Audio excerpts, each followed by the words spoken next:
Hi guys, welcome to the next episode of Ashley's Digital China. Today we're going to talk about the 996 in China. Is this the end? Well, 996 is China's version of hustle culture. It means one is expected to work 9 a.m. to 9 p.m. 6 days a week.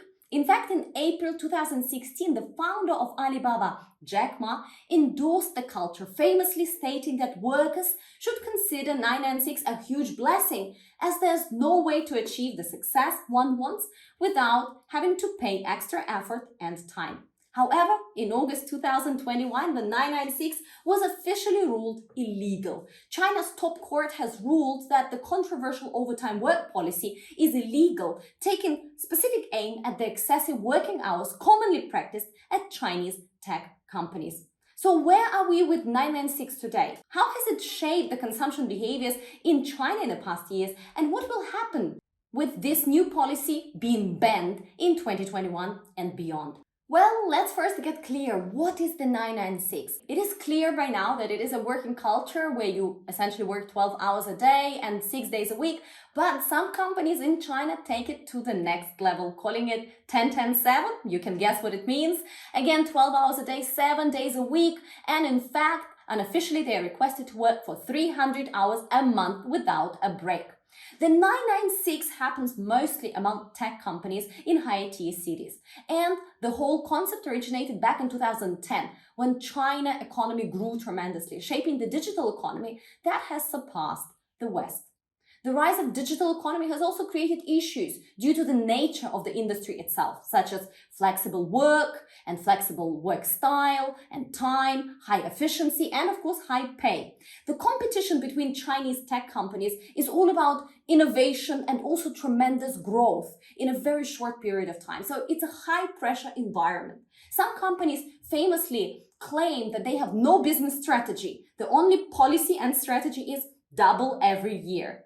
In this fast-paced industry, workers are required to work harder to achieve their KPIs, and these goals are very rarely achievable if you do not work overtime.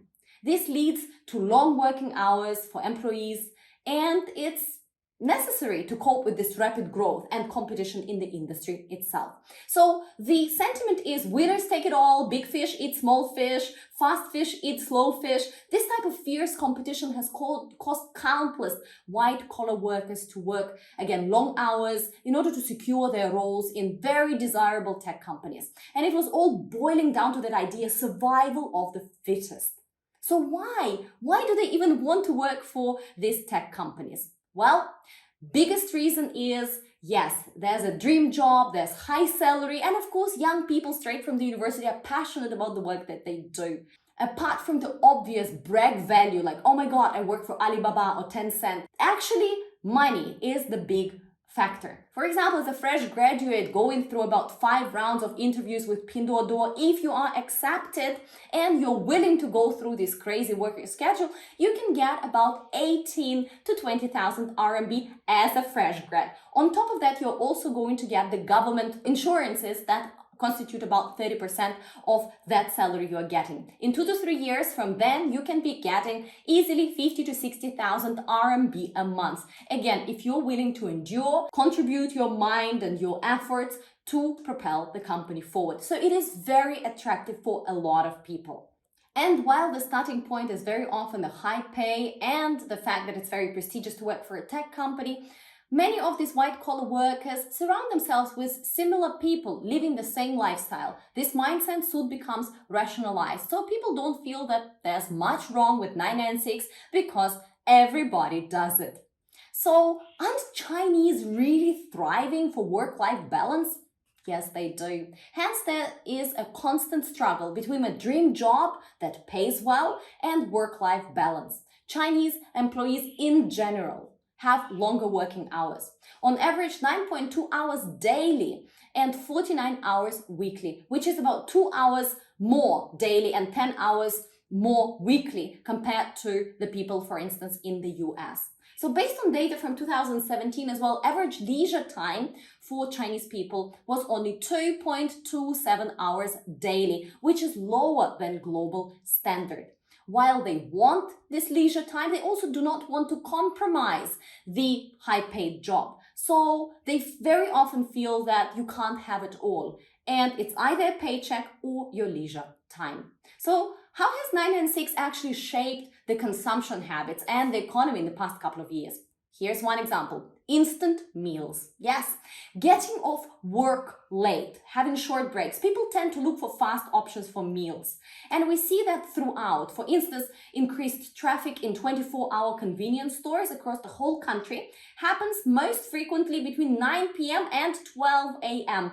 The amount of people who visit the store can reach up to 25% of the whole daily average.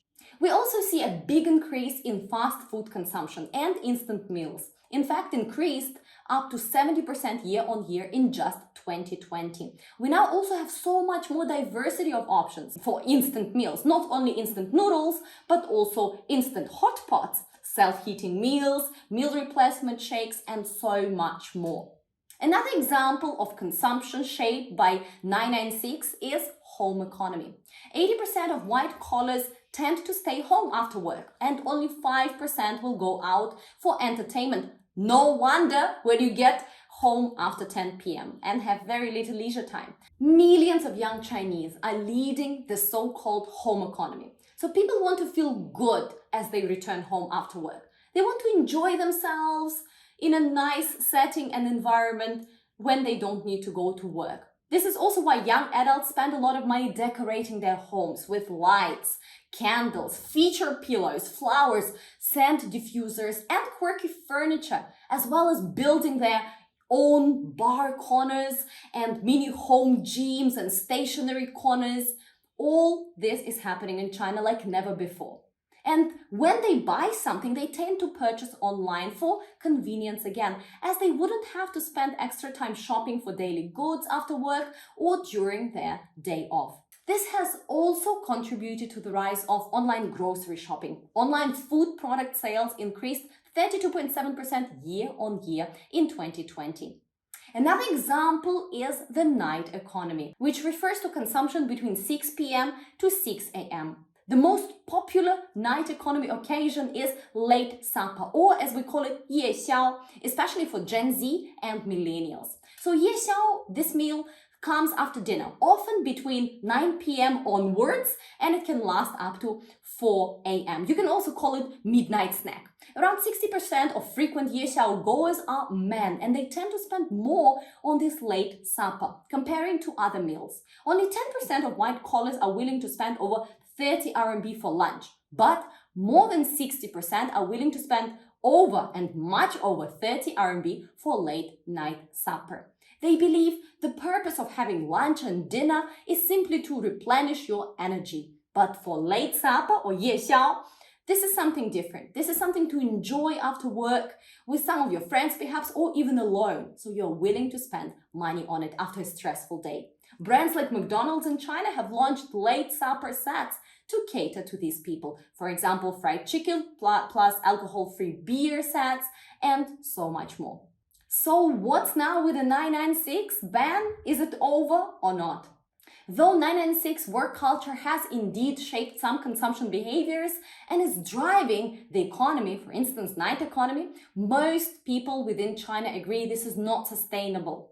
In August this year, China's Ministry of Human Resources and Social Security released a memo of 10 court decisions related to workplace overtime disputes and said that the 996 work culture represents a serious violation of the law pertaining to maximum work hours.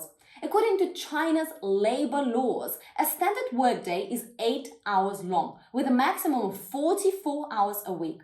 Any work beyond that requires extra pay for overtime. 996 no doubt has the dark side and poses much threat to employees' mental and physical health. Earlier this year, several employees on companies such as Pinduoduo, Ele.me, and many other tech companies within China have died, collapsing on the way home after working long hours or, sadly, by suicide.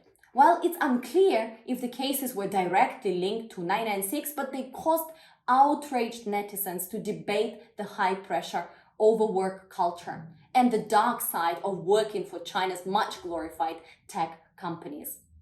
Some young people even decided to join the Tangping movement, which literally means the lying flat, referring to the idea that people should not thrive for a big goal and for a lot of money, and instead they can relax and enjoy a much more simple life. China needs its young workers, healthy and fit, to keep the economy going in the next decades to come, especially with a shrinking population. That's another reason why regulators right now are trying to create an employment system that is more balanced, to make work appealing to youth again. Will China succeed? Well, very likely. The regulators, tech companies, and employees themselves are taking massive action. The spreadsheet named Working Time, that's sharing people's working hours in China's tech world, went viral a few weeks back.